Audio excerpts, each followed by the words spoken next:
Hello, Normandy Wildcats. I am going to read to you the book called Norman the Slug with the Silly Shell.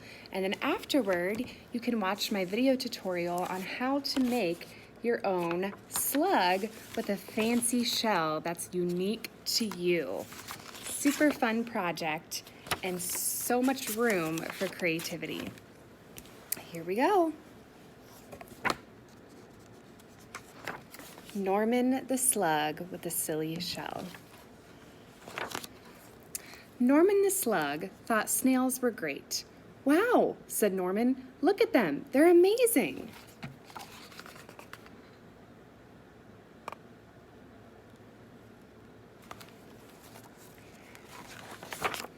But unfortunately, the snails didn't think Norman was great.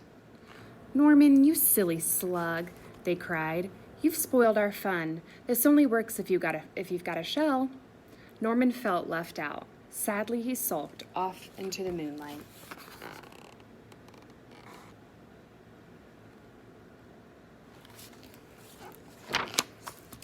"If only I had a shell of my own," he sighed, looking at his reflection. And maybe that's when he had an idea. "Maybe I could have a shell after all," he thought.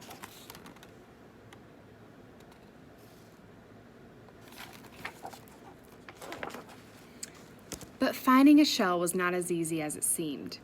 One was too bouncy, one was too noisy, and one was already taken. Norman needed time to think.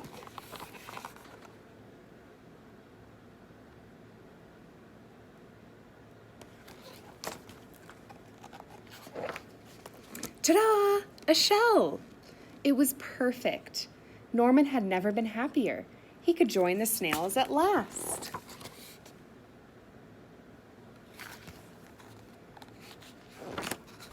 Norman loved being a snail, and the snails loved Norman's silly shell.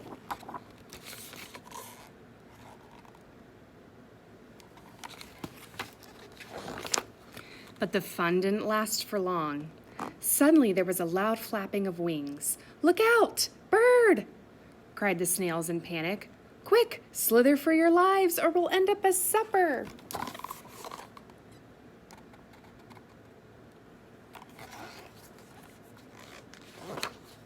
But the bird was more interested in Norman's silly shell. It looked delicious.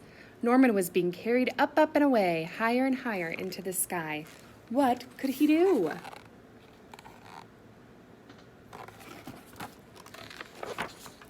Norman did the only thing a slug could do.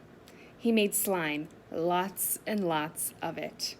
With a sliver and a slather, a slip and a slide, Norman was free. But he was falling faster and faster and faster until... plunk! Norman, are you okay?" asked the snails. "Wow," said Norman, "that was great. I love flying. If only I had wings."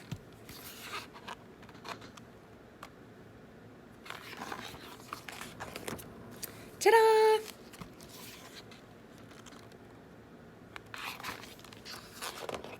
The end.